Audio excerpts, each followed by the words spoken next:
ጠቅላይ ሚኒስትር አብይ አህመድ ታዋቂው ባለሀብትና በጎ አድራጊ ቢል ጌትስ ላለፉት 25 ዓመታት በኢትዮጵያ ለነበራቸው ምግባረ ሰናይ አበርክቶ የኢትዮጵያን ታላቁን የክብር ኒሻን ሽልማት አበርክተውላቸዋል።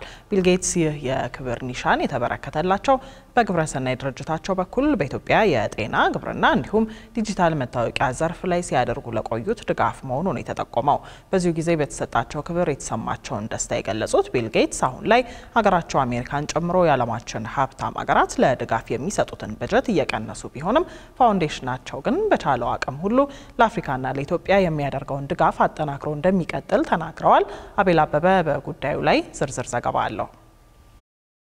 ከተመሰረተበት የፈረንጆቹ 2000 አንስቶ እስከ 2024 ማገባደጃ ድረስ በመላው ዓለም ለሚከናወኑ የበጎ አድራጎት ተግባራቱ 102 ቢሊዮን ዶላር ድጋፍ ማድረጉ የሚነገርለት የታዋቂው ቢሊዮነር ቢል ጌትስ የበጎ አድራጎት ተቋም ጌትስ ፋውንዴሽን በኢትዮጵያም በተለያዩ ዘርፎች እገዛን ማድረግ ከጀመረ 25 ዓመታት ተቆጥረዋል። በአፍሪካ ብቻ ከ6000 በላይ ድጋፍ የሚያደርግባቸው ፕሮግራሞች እንዳሉት የሚነገርለት ጌትስ ፋውንዴሽን ከምስረታው አንስቶ እስከ 2024 ድረስ በባልና ሚስቱ ቢልና ሚሊንዳ ጌትስ የተበረከተለት ድጋፍ ከ60 ቢሊዮን ዶላር ከፍ እንደሚል የሚያሳዩት መረጃዎች እንደ ዋረን ቡፌት ያሉ ቢሊዮነሮችም ጭምር ለፋውንዴሽኑ ስራ አጋር መሆናቸውን የሚያመላክቱት ለኢትዮጵያም ገና ከፈረንጆቹ 2000 አንስቶ ድጋፍ መስጠት መጀመሩ የሚነገርለትና አሁን ላይ በአፍሪካ 4 ቢሮዎች ያሉት ጌትስ ፋውንዴሽን ለአፍሪካ የመጀመሪያ የሆነውን ቢሮን በ2012 የፈረንጆቹ ዓመት የከፈተውም እዚህ ኢትዮጵያ ነበር። እናም ፋውንዴሽኑ ከዚህ ጊዜ አንስቶ ከኢትዮጵያ መንግስትና በአፍሪካ ውስጥ ካሉ አጋር አካላት ጋር በመሆን በጤና ብሎም በግብርናና በዲጂታል ሽግግር ላይ ላደረገው እገዛ ነው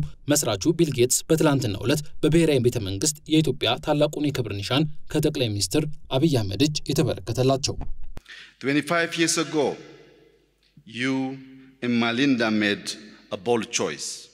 ከ25 ዓመታት በፊት እርሶና ማሊንዳ ጠንካራ ምርጫ መርጣችኋል። ከድርጅታችሁ ስራ ፈቀቅ በማለት የሌሎችን ኑሮ ለማሻሻል የበለጠ ፍትሃዊና ጤናማ ዓለም ለማበጀት ህይወታችሁን ቁርጠኛ አድርጋችኋል። ወደዚህ የመጣችሁት በሐዘኔታ በአክብሮት ብሎም በሲያትልም ሆነ በሲዳማ ያለ ሁሉም ህይወት እኩል ዋጋ አለው በሚል እምነት ነው። ባለፉት 25 ዓመታት ይህ ትብብራችን ለሽግግራዊ ለውጦቻችን ጠንካራ ጉልበት ነበር። የመጀመሪያ ደረጃ የጤና ስራችንን አጠናክረናል። በአነስተኛ ቦታ ላይ የሚያርሱ አርሶ አደሮችን አብቅቷል።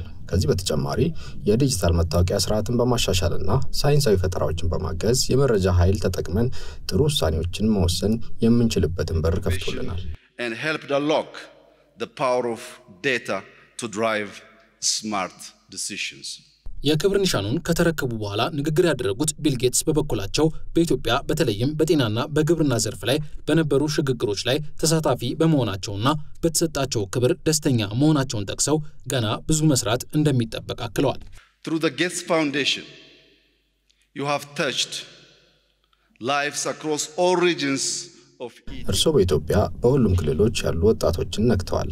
ሁሉም የክልል መንግስታት ፕሬዝዳንቶች ዛሬ በዚህ አዳራሽ መገኘትም ለዚህ ጠንካራ ማሳያ ነው።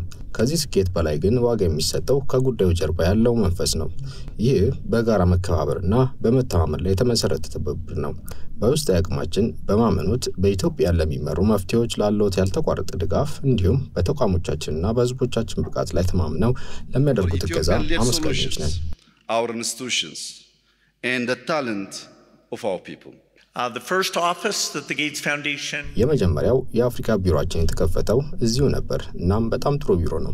እንደ ግብርና ትራንስፎርሜሽን ኤጀንሲ የጤና ትራንስፎርሜሽን እቅድ በመሳሰሉ ትልልቅ ስራዎች ውስጥ በመሳተፋችን ክብር ይሰማናል። እነዚህ ስራዎቻችን ቴክኖሎጂ በተሻሻለና አዳዲስ ዘዴዎች በመጡ ቁጥር እየተሻሻሉ ቆይተዋል። እንዲሁም የተሻለ መረጃ ባገኘን ቁጥር የቱ ያሰራናል የቱ ሳያሰራንም የሚለው ላይ ለውጥ ስናደርግ ቆይተናል። what's working and what's not working. በአፍሪካ ኢትዮጵያን ጨምሮ በ6 ሀገራት ላይ ትኩረት አድርጎ እንደሚሰራ የሚነገርለትን ጌትስ ፋውንዴሽንን የሚመሩት ቢል ጌትስ በአዲስ አበባ የሚገኙ የተለያዩ ሀገራት አምባሳደሮችና ዲፕሎማቶች እንዲሁም አጋር አካላት በተገኙበት መድረክ ላይ የክብር ኒሻን መቀበላቸውን ተከትሎ ባደረጉት ንግግር ፋውንዴሽናቸው በመጪዎቹ ጊዜያት ትኩረቱን አፍሪካ ላይ አድርጎ እንደሚሰራ ነው ያሳወቁት። በኢትዮጵያም ከሚያደርጓቸው ቀጣይ እገዛዎች ውስጥ በጨው ውስጥ የፎሊክ አሲድን ለማካተት የሚያስችል ፕሮጀክት እንደሚገኝበት ነው የጠቆሙት። Majority of those resources will be focused on helping with the challenges in Africa.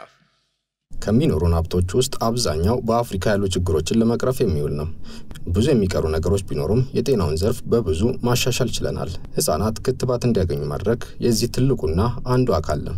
አሁንም ለኤችአይቪ፣ ቲቢ እና ወባ በሽታ የሚመጡ አዳዲስ ክትባቶች አሉን። በስነ ምግብ ላይም አዳዲስ ነገሮች አሉን። ፎሊክ አሲድን በጨው ውስጥ ማካተት ከቻልን ትልቅ ለውጥን ያመጣል። ይህ በጣም አስደሳችና በተለየ መልኩ እዚህ ካሉ አጋሮቻችን ጋር የሚሰራ ይሆናል።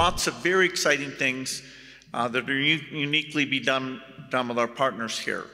On behalf of the people and the government of Ethiopia. በኢትዮጵያ ህዝብና መንግስት ስም ከልብ የሆነ ምስጋናዬን ለጌትስ ፋውንዴሽን እና አመራሮችና ሰራተኞች እንዲሁም በዚህ ጉዞ ውስጥ ለተሳተፉ ሁሉ ለማቅረብ እወዳለሁ።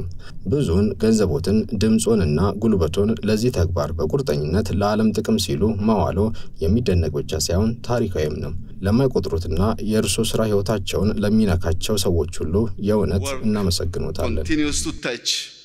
We are truly grateful. በዚሁ ጊዜ አሁን ላይ ሀገራቸው አሜሪካን ጨምሮ በለጋሽ ሀገራትና ተቋማት ዘንድ የሚስተዋለውን የድጋፍ ቅነሳ አንስተው ይህ ወደ ነበረበት እንዲመለስ እንጥራለን ያሉት ቢል ጌትስ ፋውንዴሽናቸው ግን አቅሙ በፈቀደ መጠን ድጋፉን አጠናክሮ እንደሚቀጥል ነው ያሳወቁት። This is a challenging time. A lot of the rich countries including my ጊዜው ፈታኝ ነው። የኔን ሀገር አሜሪካን ጨምሮ በርካታ ሀብታም ሀገራት ለድጋፍ የሚይዙትን በጀት እያስቀሩ ነው። የወለድ ክፍያም ደግሞ በተመሳሳይ ጊዜ ፈተና እየሆነ ነው። እኔ እነዚህ የበጀት ቅነሳዎች ዝቅ እንዲሉና እነዛን ሀብቶች መልሰን እንድናገኝ የአቅሜን ጥረት አድርጋለሁ። አጋሮቻችንም ምንም አይነት ሀብት ብናገኝ ፈጠራን በመጠቀም ብዙ ተጽዕኖ እንዲኖረው ለማድረግ እንደምንሰራ እርግጠኛነት እንዲሰማቸው እንፈልጋለን። We use innovation to make sure that we can have the most impact possible. ጌትስ ፋውንዴሽን ባለፉት 25 ዓመታት በሚሊዮን የሚቆጠሩ ህይወቶች ላይ በጎ ተጽዕኖ ማሳረፉን የጠቀሱት ጠቅላይ ሚኒስትር አብይ አህመድ ቢል ጌትስ እድገት የሚወረስ ሳይሆን የሚፈጠር መሆኑን አስተምረውናል ባሉበት ንግግራቸው ይህ አስተምሮ አሁን እየገነባ ነው ያለውን የወደፊት ጊዜያችንን ቅርጽ እያስያዘ የሚቀጥል ነው ሲሉም ተደምጠዋል። በኢትዮጵያ ያለው የጌትስ ፋውንዴሽን ቢሮ በድረገጹ ላይ ባሰፈረው መረጃ ፋውንዴሽኑ ከምስረታው አንስቶ በኢትዮጵያ ለሚተገበሩ ፕሮጀክቶች ያደረገው ድጋፍ ወይንም ግራንት $777 ሚሊዮን እንደሆነ የሚያመላክት ሲሆን በ2024 የፈረንጆቹ ዓመት በፋውንዴሽኑ ለዓለም ሀገራት የተሰጠው ድጋፍም $8 ቢሊዮን መሆኑን ድረገጹ ያመለክታል።